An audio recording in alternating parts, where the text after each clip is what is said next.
Shalom, damai di hati, saudaraku yang diberkati Tuhan Yesus. Senang kita berjumpa lagi hari ini, Selasa 1 April 2025. Saya percaya ada sukacita kita menikmati hari berkat Tuhan ini. Karena itu, marilah kita isi hari ini dengan belajar firman Tuhan lewat renungan harian keluarga. Mari kita berdoa. Ya Tuhan, Allah Bapa kami dalam kerajaan sorga, kami bersyukur dan kami berterima kasih untuk berkat penyertaan-Mu dalam kehidupan kami saat ini. Kami bersyukur ya Tuhan, di pagi hari ini kami boleh lagi diberikan kesempatan untuk belajar firman-Mu lewat renungan harian keluarga. Bapa dalam kerajaan sorga, sebentar kami akan membaca dan merenungkan firman Tuhan. Kami bermohon kiranya Engkau memberkati kami semua yang akan membaca dan merenungkan firman Tuhan. Biarlah Roh Kudus Tuhan boleh menguasai hati dan pikiran kami, agar ketika kami membaca dan merenungkan firman Tuhan, kami boleh mengerti, kami boleh memahami apa yang akan menjadi pembacaan kami sebentar. Agar supaya dalam kehidupan kami boleh melakukan apa yang menjadi kehendak-Mu. Bapa di dalam kerajaan sorga, inilah yang menjadi doa dan permohonan kami. Di dalam nama Tuhan Yesus kami siap mendengarkan firman-Mu. Amin. Saudara-saudaraku yang dikasihi dan diberkati oleh Tuhan, mari kita membuka Alkitab dalam Injil Yohanes pasalnya yang ke-12, ayatnya yang ke-25 dan 26. Barang siapa mencintai nyawanya, ia akan kehilangan nyawanya.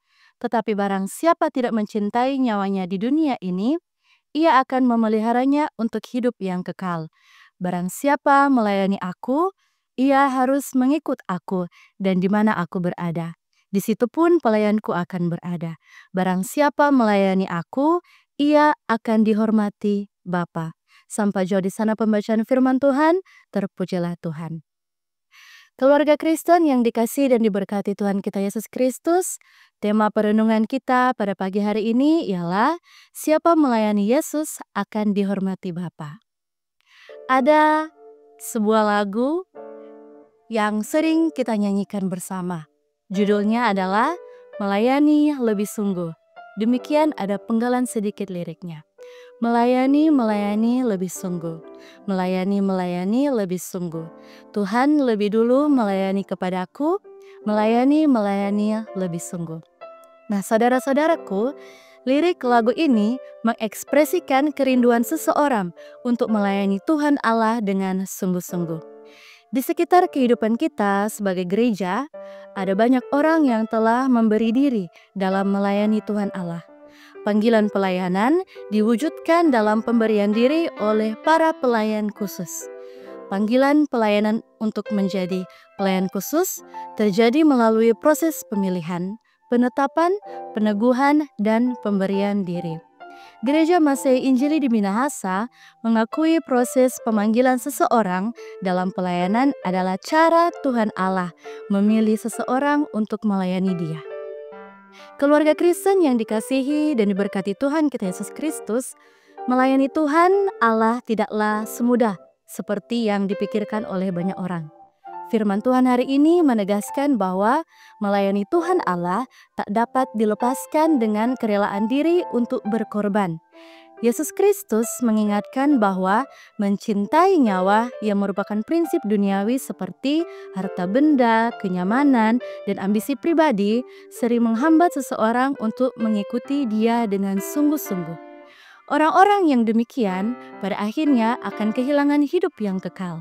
Sebaliknya, orang yang tidak mencintai atau mementingkan kehidupan duniawi dan rela berkorban demi Injil Yesus Kristus akan menemukan hidup yang sejati.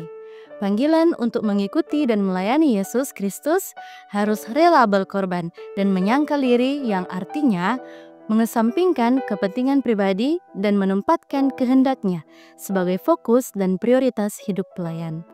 Yesus Kristus menegaskan bahwa untuk mengikuti dan melayaninya, seseorang harus mengikuti teladannya, yakni hidup setia dan taat kepada Bapanya, walaupun harus melalui pengorbanan. Dengan kerelaan itu, maka Yesus Kristus berkenan mengaruniakan kehormatan dan kehidupan kekal. Keluarga Kristen yang dikasihi dan diberkati Tuhan, Melayani Yesus Kristus tidak harus menjadi seorang pelayan khusus seperti penatua, diaken, pendeta, dan guru agama, tetapi juga dapat dilakukan oleh semua orang yang percaya di tempat di mana ia hidup dan bekerja. Setiap anggota keluarga Kristen dapat dipakai Tuhan Allah untuk melayaninya dan menjadi berkat bagi kehidupan banyak orang. Semoga firman Tuhan kita di pagi hari ini boleh menguatkan dan memampukan kita dalam kita menjalani setiap aktivitas kita di sepanjang hari ini. Amin. Mari kita berdoa. Terima kasih ya Tuhan Allah, Bapa kami dalam kerajaan surga, untuk firman-Mu yang boleh kami baca dan renungkan bersama di pagi hari ini.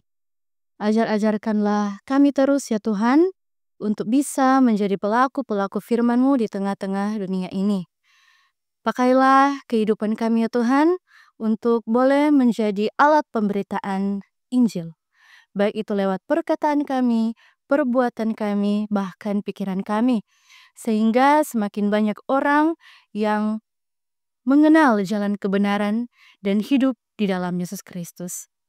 Bapa kami dalam kerajaan sorga, kami berdoa kepadamu dalam kehidupan kami ini, biarlah terus diberkati oleh Tuhan dengan kesehatan, kekuatan, dan umur panjang. Kiranya Engkau terus dan akan selalu menyertai, menuntun dan menolong kami dalam kami menjalani setiap tugas, tanggung jawab, aktivitas kami di sepanjang hari ini. Berkatilah ya Tuhan setiap apa yang akan kami kerjakan, baik itu usaha kami sendiri, pekerjaan kami, bahkan sekolah kami. Biarlah semua itu boleh dibuat Tuhan berhasil, sehingga berkat-berkat Tuhan boleh terus mengalir dalam kehidupan kami. Bapa dalam kerajaan sorga, kami pun mau bawa di dalam doa ini untuk setiap sukacita yang boleh kami rasakan di hari ini. Baik itu sukacita berhari ulang tahun pribadi, hari ulang tahun perkawinan, bahkan hari syukur lainnya. Biarlah sukacita itu boleh terus ada dalam kehidupan kami setiap hari, agar terpancar kehidupan yang penuh diberkati. Dan ya Bapa, ajarkanlah kami terus untuk selalu mengucap syukur dan tetap rendah hati serta tidak lupa akan Tuhan ketika kami ada dalam situasi yang berbahagia. Pun Bapa dalam kerajaan sorga, di saat ini kami mau bawa di dalam doa ini untuk saudara-saudara kami yang saat ini dalam pergumulan hidup, baik itu pergumulan sakit atau pergumulan lainnya. Kami berdoa kepadamu ya Tuhan, Engkau yang maha mengetahui apa yang menjadi pergumulan kami masing-masing. Baik mereka yang sakit, Tuhan kiranya Engkau memberkati setiap makanan, minuman, obat-obatan yang mereka konsumsi. Biarlah daripada semuanya itu, mereka boleh memperoleh kesembuhan dan pemulihan. Pun bagi yang dalam pergumulan hidup, persoalan hidup, permasalahan hidup, Tuhan kiranya Engkau melihat apa yang menjadi pergumulan mereka, Engkau menguatkan hati dan iman mereka, agar mereka tidak lari daripada Tuhan, tetapi mereka boleh memperoleh jalan kebenaran. Bapa dalam kerajaan surga, inilah yang menjadi doa dan permohonan kami yang kami bawa di dalam nama Tuhan Yesus Kristus kami telah berdoa. Amin. Demikianlah renungan harian keluarga kita di pagi hari ini. Jangan lupa untuk like, share, dan ikuti terus channel YouTube Jemaat Gemim Maranatha Selatan. Selamat beraktivitas, kiranya Tuhan Yesus memberkati kita sekalian. Shalom, damai di hati.